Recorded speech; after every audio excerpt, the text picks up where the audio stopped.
Agora nós vamos tentar sair daqui todo mundo ligadaço. Ligações químicas. Como é que elas são, como é que ocorrem, quais são os principais tipos e o que vocês têm que saber a respeito de ligações químicas nessa aula inaugural. Esse capítulo é imenso, vai custar para a gente resolver tudo ele. Ligações químicas. A princípio, o que vocês têm que saber? Toda ligação química, ou ela é interatômica, há ligações que são interatômicas, obviamente ocorrem entre os átomos. Há ligações que são intermoleculares, aquelas que vão acontecer entre as moléculas. Resumindo, tem ligação que ocorre entre átomos, tem ligação que ocorre entre as moléculas. Só para você ter uma pequena ideia, observa isso. Imagine que eu tenho um frasco contendo água no estado líquido. Em breve, dentro desse capítulo, você verá comigo o seguinte. A molécula de água é assim, ó. OHIH. Outro aspecto que você verá dentro do capítulo é que quando a gente aproxima uma molécula de água de outra, a outra acaba ficando de cabeça para baixo em relação à primeira.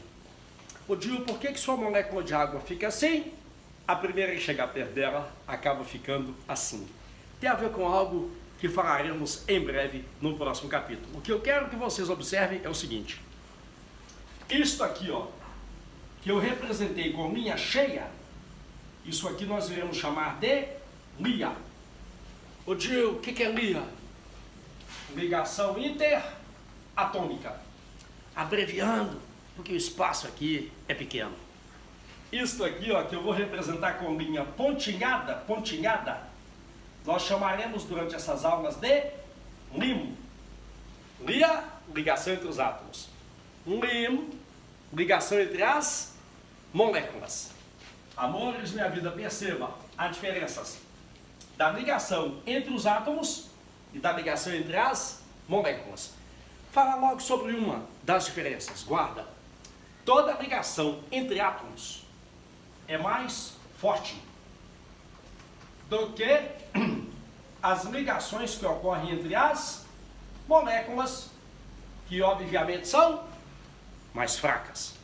Por que digo que a ligação entre átomos é mais forte e a ligação entre moléculas é mais fraca?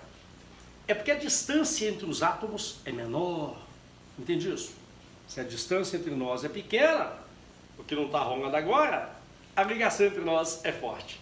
Se a distância é grande, a ligação entre nós ela é fraca. Tudo bem até aí? Uma evidência que eu acredito que você conheça. Pega sal de cozinha e açúcar. Panelas diferentes. Numa panela sal, na outra açúcar. Esquenta. O açúcar, mal você esquentou, o açúcar derrete. Sal de cozinha, tenta derreter. Tu não vai conseguir na chama do fogão. Por quê? O sal de cozinha é feito de ligações mais fortes. É feito de átomos. O açúcar de mesa é feito de ligações mais fracas. É feito de moléculas. Depois você verá comigo como saber, como é que eu sei se uma coisa é feita de átomos ou é feita de moléculas. Agora eu tenho que abrir esse leque para a gente começar a brincar e começarmos a estudar. Observa. As ligações interatômicas podem ser de três tipos. Tem as ligações iônicas, tem as ligações covalentes e as ligações metálicas. Então, ligação entre os átomos, ou é iônica, ou é covalente, ou é metálica. As ligações intermoleculares têm de três tipos. Tem uma que se chama ligação de um dipolo com outro dipolo, ligação de polo. Tem uma que se chama ligação de hidrogênio, que antigamente era chamada de ponte de hidrogênio. Hoje não pode falar ponte, tem que falar ligação de hidrogênio. E tem um terceiro tipo que é chamada de ligação de van der Waals. Embora esse terceiro tipo, ele aparece em prova com outros nomes que eu vou dizer na sequência. Ô Gil, eu já ouvi dizer isso por aí, ó, que a ligação de hidrogênio, ela é a mais forte que existe. De fato, ela é muito forte entre as moléculas. Mas guarda, qualquer das de baixo perde em força para qualquer uma das de cima. Toda ligação entre átomos é mais forte do que ligação entre as moléculas. Agora comecemos a brincar com o primeiro tipo de lia. Lia, ligação que ocorre entre os átomos. E nós começaremos nessa aula de hoje a brincar com isso. A ligação iônica. Lia, ligações interatômicas. A primeira que vocês têm que conhecer bem chama-se ligação iônica. Ô Gil, por que ela se chama ligação iônica? Porque ela ocorre entre íons, espécies químicas que perderam elétrons ligadas a outras que ganharam elétrons. Lembra, quando um átomo perde elétron, ele se transforma em íon de carga positiva, chamado cátion. Quando um outro ganha elétron, ele se transforma em íon de carga negativa, chamamos de ânion. E o que mais eu tenho que saber sobre a ligação iônica? A única coisa capaz de explicar ligação iônica é raio atômico. Voltemos ao capítulo anterior. Tabela periódica, lembra? Quem fica nesse setor, geralmente tem raio atômico grande. São espécies que perdem elétrons facilmente. Quem fica nesse setor, raio atômico pequeno, ganham elétrons facilmente. A ligação iônica, ela não passa disso. Não passa de uma atração entre opostos. Atração entre uma espécie que perdeu elétrons e outra que os ganhou. Tanto que a única coisa capaz de explicar a ligação iônica é uma lei chamada Lei de Coulomb. Lei de Coulomb. E o que diz a Lei de Coulomb? Diz que a força com a qual dois corpos se unem, ela é diretamente proporcional aos valores das cargas e inversamente proporcional ao quadrado da distância que existe entre elas. O que isso quer dizer? Se a carga elétrica dos íons for muito alta, a ligação iônica será muito forte. Se a distância entre os íons for grande, a ligação iônica se torna mais fraca. Uma questão de prova que só com isso você daria conta de resolver. Observa. Óxido de cálcio, CaO. Sal de cozinha, NaCl. Daqui a pouco você verá comigo que eu sei que esses dois compostos são iônicos. E além disso, sei também que no óxido de cálcio as cargas são mais 2 e menos 2. No cloreto de sódio, mais 1 e menos 1. Gil, como é que você sabe que essas cargas são estas? Aguarda e confia, mas eu te garanto uma coisa. Como no óxido de cálcio as cargas elétricas são maiores, a força que une esses dois íons é maior do que a força que une os dois de baixo. Devido a esse fato, olha que lindo. Sal de cozinha derrete a cerca de 801 graus Celsius. Óxido de cálcio só vai derreter, só vai fundir numa temperatura bem mais alta, acima de 1000 graus Celsius. Uma evidência de que quanto maior a carga elétrica dos íons, mais forte é a ligação iônica. E o que mais eu tenho que saber para começar a brincar com exemplos de ligação iônica?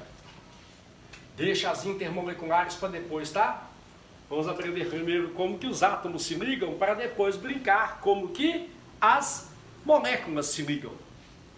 Para podermos exemplificar compostos que têm ligação iônica, vocês terão que guardar para mim o seguinte esquema. Tabela periódica. Colunas 1A, 2A, 3A, 4A, 5A, 6A e 7A. Esses caras são os que mais são cobrados em concurso e vestibular. Atenção! Todos desse grupo perdem um elétron com muita facilidade. Por que eles perdem um elétron facilmente? Raio atômico grande. A energia gasta para arrancar o elétron deles é pequena. Daí dizer que os elementos do grupo 1A, tabela periódica, metais alcalinos, apresentam carga elétrica mais 1. Os desse grupo mais 2, mais 3, perdem elétrons facilmente. Mais ou menos 4, menos 3, menos 2 e menos 1. Esses ganham um elétron com muita facilidade. Por que ganham? Raio atômico pequeno, isso faz com que o núcleo atraia elétrons com muita força e faz com que eles ganhem elétrons. Podemos seguir? Sigamos exemplificando. Vamos supor que num teste eu lhe peça o seguinte: qual seria a fórmula de uma substância iônica feita de potássio e iodo? Pensa nessa coluna, nessa tabelinha. Potássio geralmente perde um elétron com facilidade. Iodo geralmente ganha um elétron facilmente. Mais um, menos um, zero. A fórmula de um composto feito de iodo e potássio é simplesmente cair uma carga positiva neutralizando uma carga negativa. Tudo bem? Ô Gil, mais um exemplo, qual seria a fórmula de um composto feito de cálcio e flúor? Cálcio coluna 2A, carga mais 2. Flúor 7A, menos 1. Como é que você vai descobrir a fórmula de um composto feito de cálcio e flúor? Pensa. Em que proporção esse ânion neutralizaria esse cátion? Eu vou precisar de 2 desse para neutralizar a carga desse. E de fato, a fórmula química de um composto feito de cálcio e de flúor é CaF2. Acabou de uma ligação iônica, é só isso? Saber juntar cátions e ânions? Não, mas para primeiro encontro tá bom. Depois eu volto, depois de vermos mais ligações químicas, para falar mais dos compostos que são chamados de compostos iônicos.